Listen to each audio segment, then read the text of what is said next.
she ducked my arrow.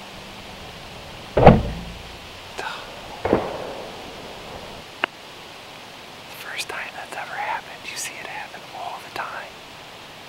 That's the first time it happened to me. I got down, I looked at the footage and it looked like I missed. So I was like, man, because from my point of view it looked like I smoked her. Kind of just blacked out a little bit though, but man. So looking at my arrow here, I mean it was straight in the log. Like no blood whatsoever, nothing on the veins. Just a total and complete mess.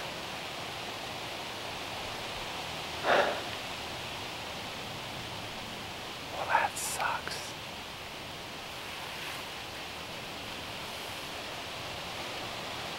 Oh man, and after I shot, I had another deer bust out.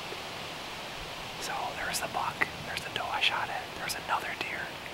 And then once I realized that my arrow that I thought I might have missed, I got down and there was another deer over here and she blew out on me. She didn't smell me or anything, I got the wind in my favor, but I get to my last step and I'm only 2 steps up, so it's 10 feet off the ground. But I get to my last step and she's like 20 yards away. Or it could have been a buck, I don't know, but it blew at me. This is probably a doe. Yeah, it didn't sound very loud either.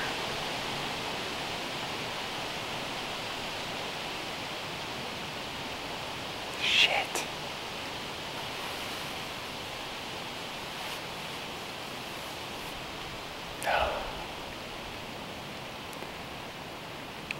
I didn't even have, like, I set up and I was just like sitting here mulling over why the hell am I sitting here, because this setup sucks. I mean, I'm like 10 feet off the ground. I'm leaning in the tree stand. All the trails around me are like 30-yard shots or less, and they can see me the whole time.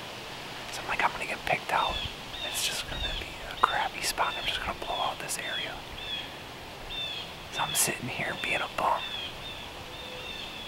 And then all of a sudden I start to do the interview, and there's a buck, and then there's a doe, and then there's another doe.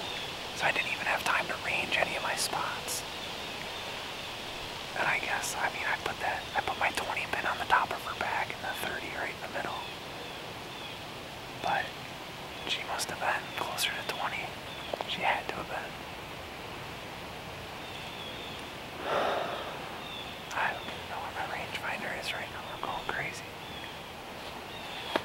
Let me range this real quick.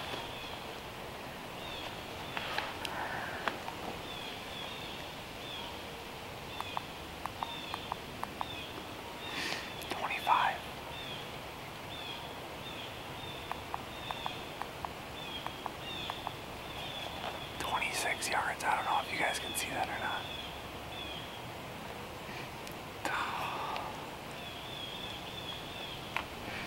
So my 30 pin was like 20 was on the top, 30 was on. I should have got top long. But she was just wary because she smelled me. So she ducked and took off.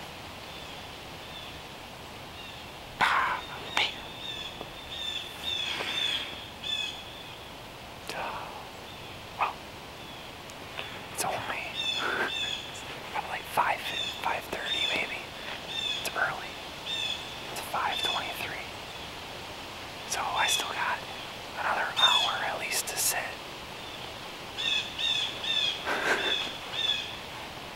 Well, this is an exciting night. Alright, let me do some band shots and let me do some of my other fun stuff that I usually do. My adrenaline's definitely pumping now, so I'm not being a bum anymore. Clean off this arrow. Sharpen her up when I get home. Toss another one on. Be good to go.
I'm just straight up exhausted mentally and physically at this point. This is like my 16th sit, and it was my best sit by far. I mean, no doubt about it, but it is just, it's wearing on me.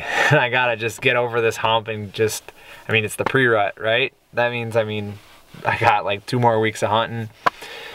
But that hike, man, through that swamp, and then through some gnarly woods, and then through another swamp, and then onto the DNR trail, like, I mean, it's a mile through crap. But, so, I did miss that doe, right? That sucks. And I blew out a doe when I got out of my tree stand to go look at for my arrow. Came back, saw another buck come through. I mean, this night was just ridiculous. Like, everything that could go wrong was going wrong, and I was still seeing deer. And it was just like, what is going on? So I go grab my arrow, get back up in my stand, do my interview, and then I start taking some footage, like some pan shots across where I'm hunting and some leaves and stuff. And I'm looking through my lens, and all of a sudden there's a buck in it. Like, Jesus. So he goes walking through, and I barely got a glimpse of him. But then I sit there in the woods, it's just kind of quiet. But then I'm like, so I pack my camera up and I lower my bow down and I take my release off, and then I go to start like undoing my camera arm, and all of a sudden I hear a little crash like 20 yards from me, and I look over, and right where, just like, I don't know, 10 yards, maybe 10 yards, a doe just pops out of the woods, and I'm like, holy crap, like right there. And my bow is pretty much down on the ground. I don't have my release on, nothing. She's just standing there, and I'm like, oh, jeez. So I was like, oh man, like now I just got to watch this doe walk through at 10 yards. And she's standing there, and then she looks behind her, and then she looks back forward, and then you hear a bat, bat. And I was like, oh my God, that better not be a giant buck. So she walks a little bit in front of me, and this, mind you, my camera's in my bag this whole time, and I'm like, oh man, I can't get any of this on film, obviously. But she walks behind this little bush that's right in front of me at like 8 yards. So I just like reel up my bow, and I pull off my quiver, strap on my release, knock an arrow, and then I sit there for maybe like 20 seconds, and then out right from behind her at like 25 yards or so, this giant buck comes walking out. Here's a trail, I think this is the trail cam picture of him right here. But this buck just comes walking out, and I'm like, oh my God. And he walks out, and so I draw, and I had to move my camera arm. It was in the way, so I moved that out of the way, and then I draw, and he's at like 30 yards. So then and he's just kind of like standing there straight away. And I'm like, oh man, come on, turn. So he turns a little bit, and he turns quartering hard away. Like pretty much you got to shoot him in the guts and it'll come out the front shoulder type of shot. And I'm like, you know, I think I can make that. I'm shooting 75 pounds with a 585 grain arrow, and it was at like 25 yards. And I was like, I'm pretty sure I can make that shot. So I put my pin on him, and I can't even see him. It was dark enough to that point where I couldn't even like see the deer. So I put the pin on, did one of these, kind of look off to the side, look where the pins are. And I was just like, I can't ethically take that shot. So there he was standing at 25 yards for probably 45 seconds, just standing there in all his glory, kind of looking around, not a care in the world, just kind of meandering after this doe. And I had to sit there and watch. So then after that, you know, 10 minutes go by, I let all that stuff settle down. I get out of the stand, and then I'm walking out, and it's, like I said, it's a mile walk, and it's gnarly and it's nasty. My boots, like, I got knee highs on, and I step in a like muck pond that's higher than my knee highs. But so it was like highs and lows and highs and lows and highs, like literally like a roller coaster in 2 hours tonight. I mean, I don't know if I could take it. But I guess that's why we do it. And it was a premium night. And all these bucks came out of one area. I mean, one small patch of like gnarly, thick bramble briar, whatever the hell you want to call it. And they all came out of that area. So I know exactly where they are. And if I can sneak back in there on another good windy day, a southwest wind that's like 15 to 20 miles an hour, I can probably get another opportunity at that buck. But man, what a night. What a night.